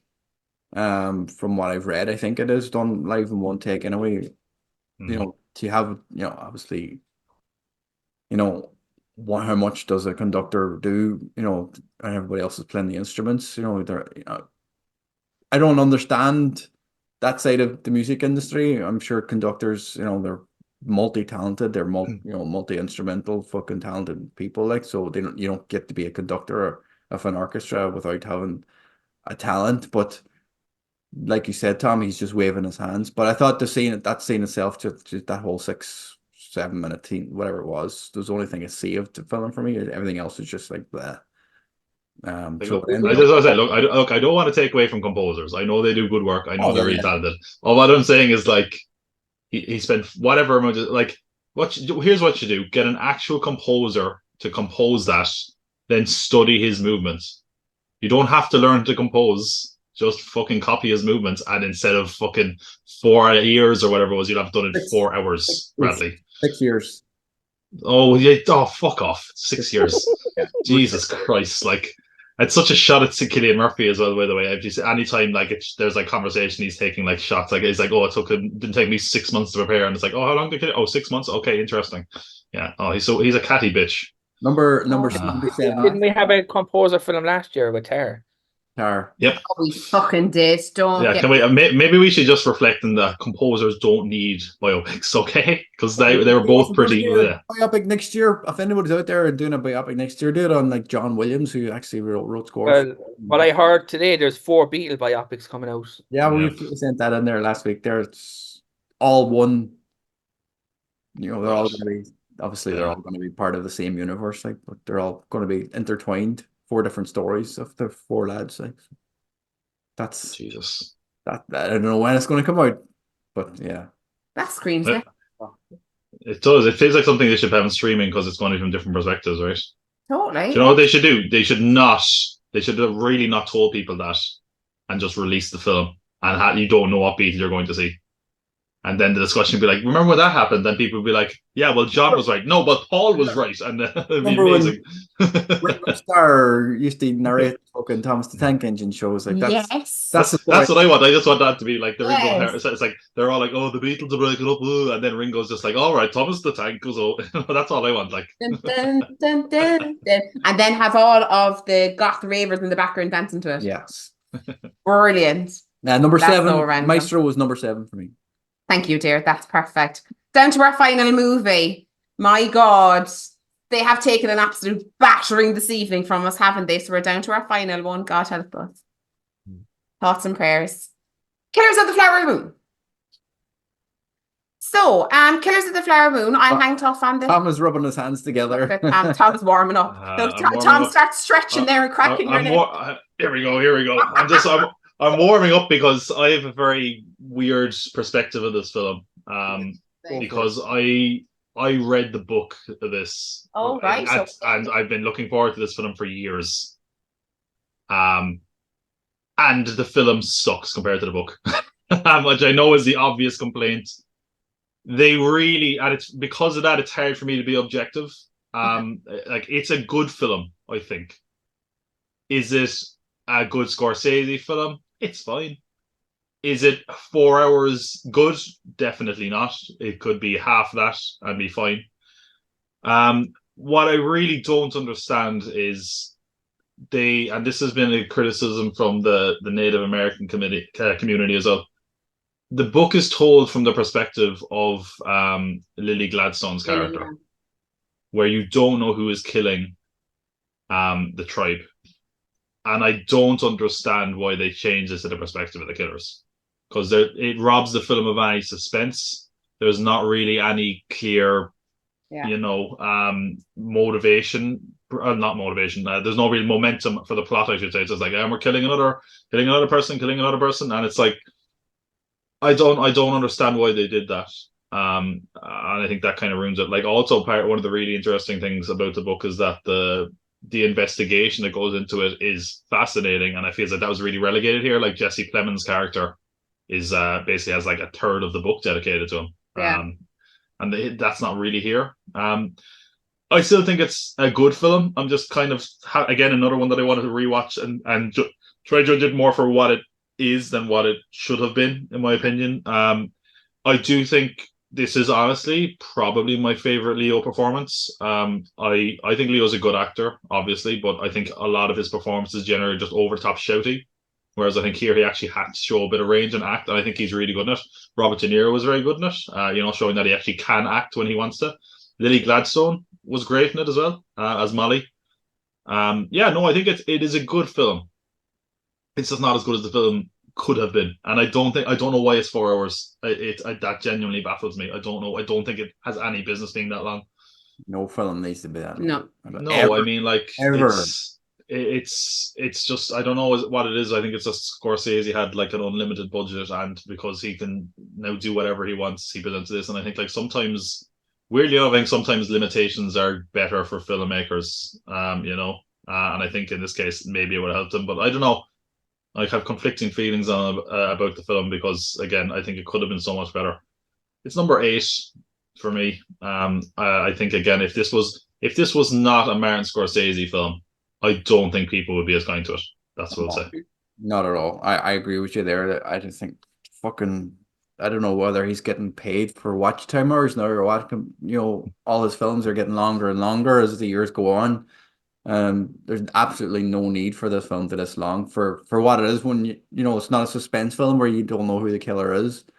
You know who the killers are. De Niro's character is behind everything, so it's not like has to go on and on and on. They could have just ended it at least another, had a fucking montage of more people dying, and that would have been suffice. Like they done that in Goodfellas, the montage of knocking everybody out, taking everybody off who was in the airplane job, the Lufthansa job. So they could have easily done that with some of the people they killed off in this. It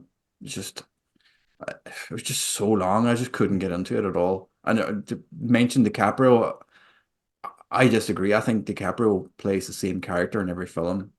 I don't think he's as good as actor as everybody makes him out to be.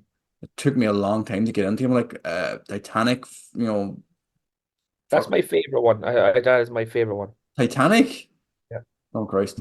That that that was not my favorite one. I think after that film came out, he did I think Romeo and Juliet. I'm not sure if that before it or after it, or he became more famous because of it. And then he did The Beach, which is trope shite. And after that, I just took a dislike to him for a long time.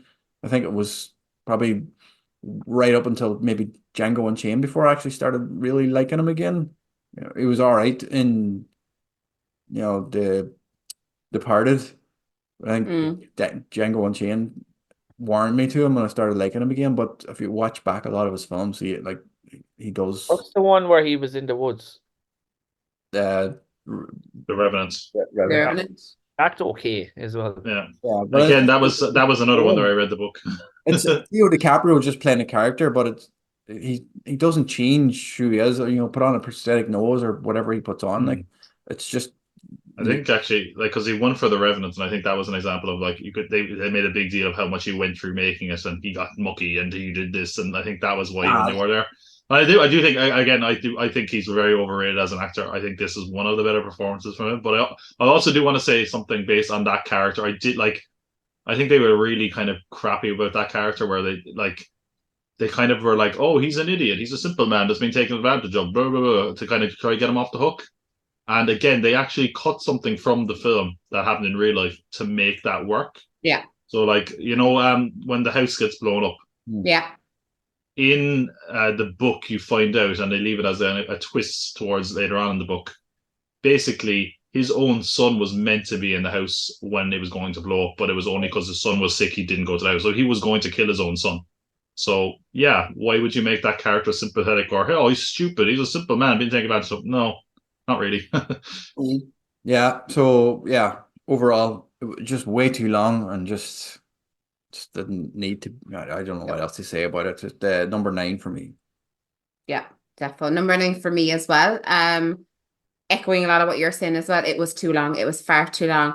And not to what Tom was saying, I think if this stayed true to the book and told it from Molly's perspective, then it would not have been as hard to watch for so long, because we knew from the off, you know, who was guilty, you know, you did. So you're constantly waiting for it to end, which is a shame, because then you're missing tidbits of the story too. So you kind of are constantly waiting for it to end, and you can kind of tell what's going to happen. I am going to sidestep what Tom said about Robert De Niro.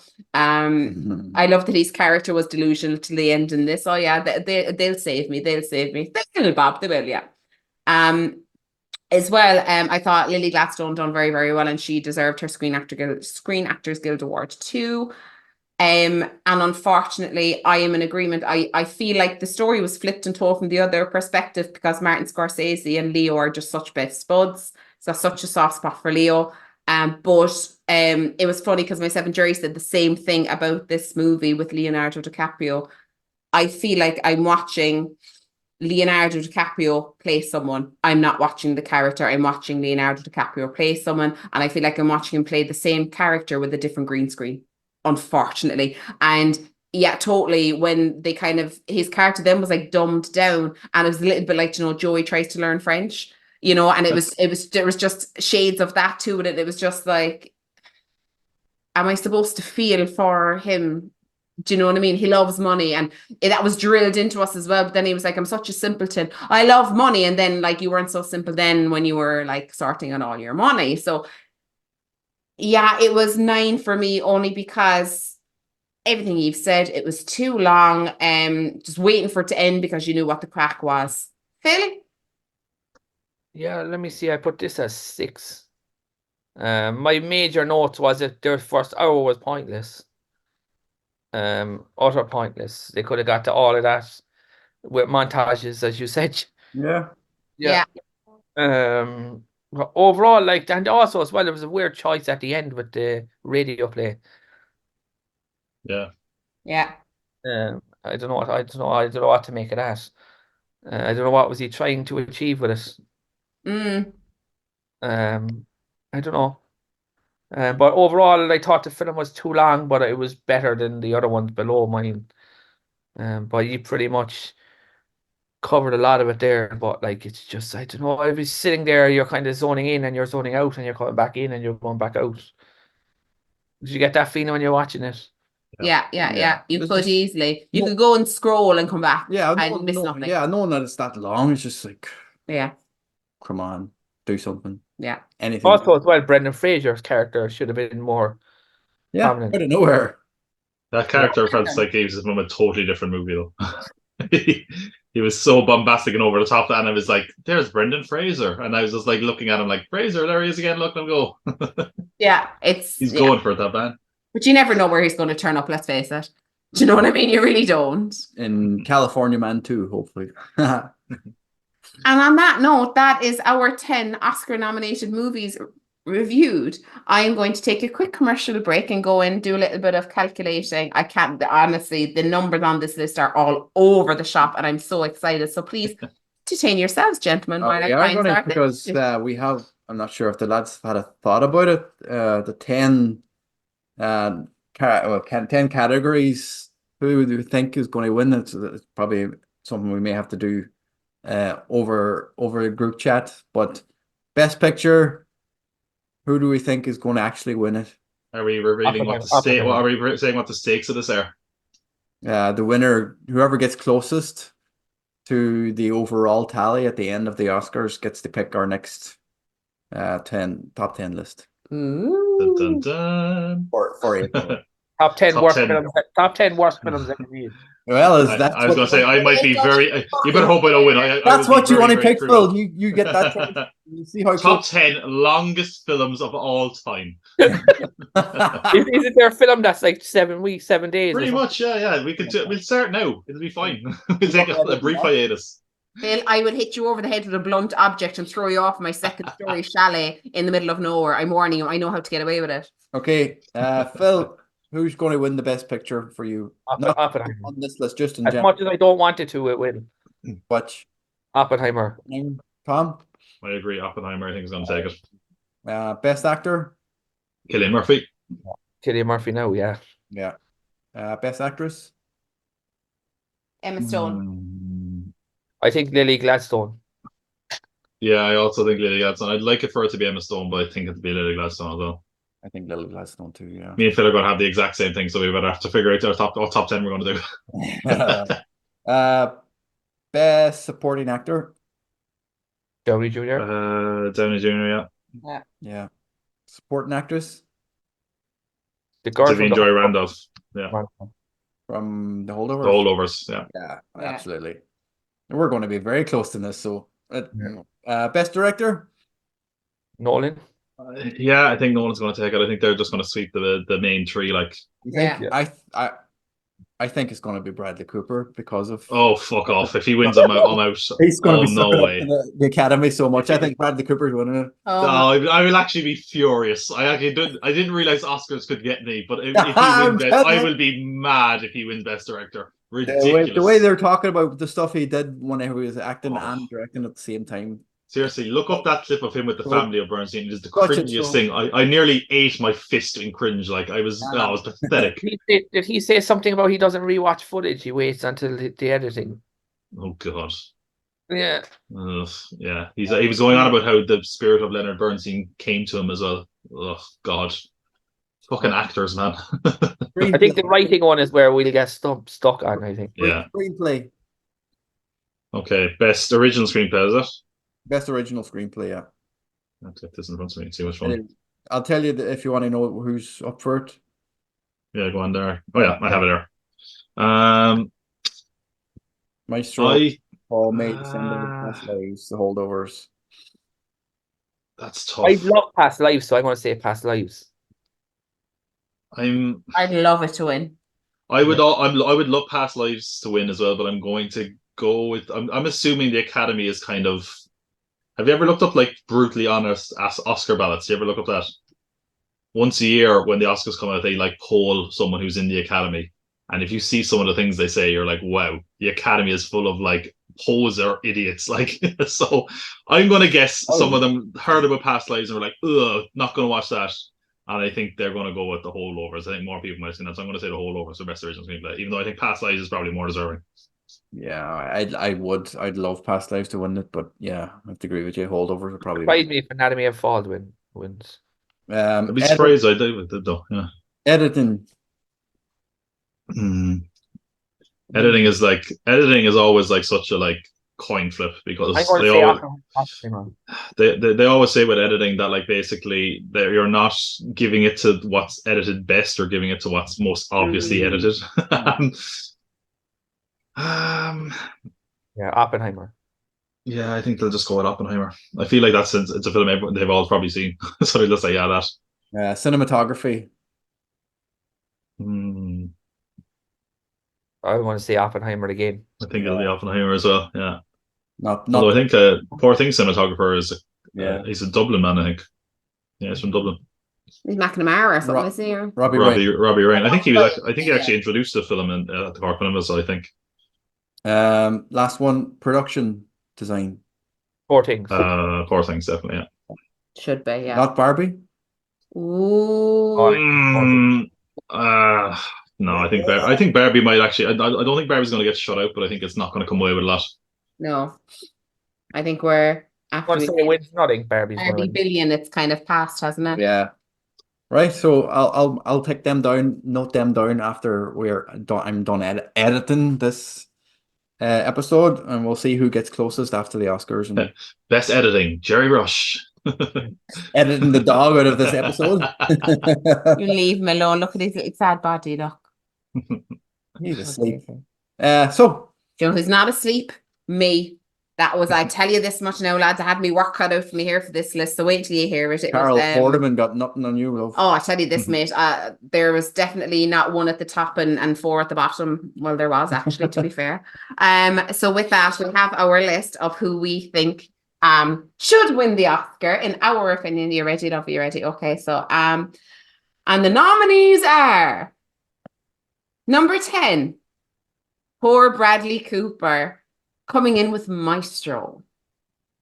Number 9, Leo playing Leo with Leo. Killers of the Flower Moon came in at number 9. Number 8, Your Accident at Work, Anatomy of a Fall. Should be 10, but anyway. Number 7, Zone of Interest. Number 6, our good old Cork native Oppenheimer. Number 6, that came in our list. That's unbelievable. So we now went to the top 5, our top 5 nominees. Okay, at number 5, it's Pink. Barbie is at number 5. Number 4, Poor Things. Number 3, American Fiction. Number 2, The Holdovers, which means the Oscar goes to Past Lives.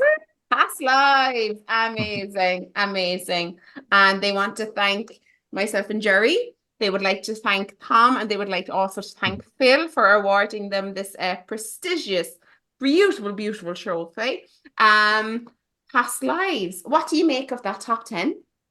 Yeah. Not bad, not bad. Chaos, but I think it's probably a reflection of the films all being pretty good this year.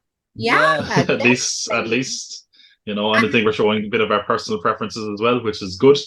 And I think exactly, you know, I think everybody found something on this list that they thoroughly enjoyed and had appreciation for others as well, and found stuff that was absolutely a no-go as well, you know. So I think that's a really, really good mix of nominees. I think the purpose of the podcast is to find films that you wouldn't normally watch. Yep. Like you see stuff that there's no way on hell you would even watch it, and finding the film that you actually love that you probably wouldn't have watched is always a treat.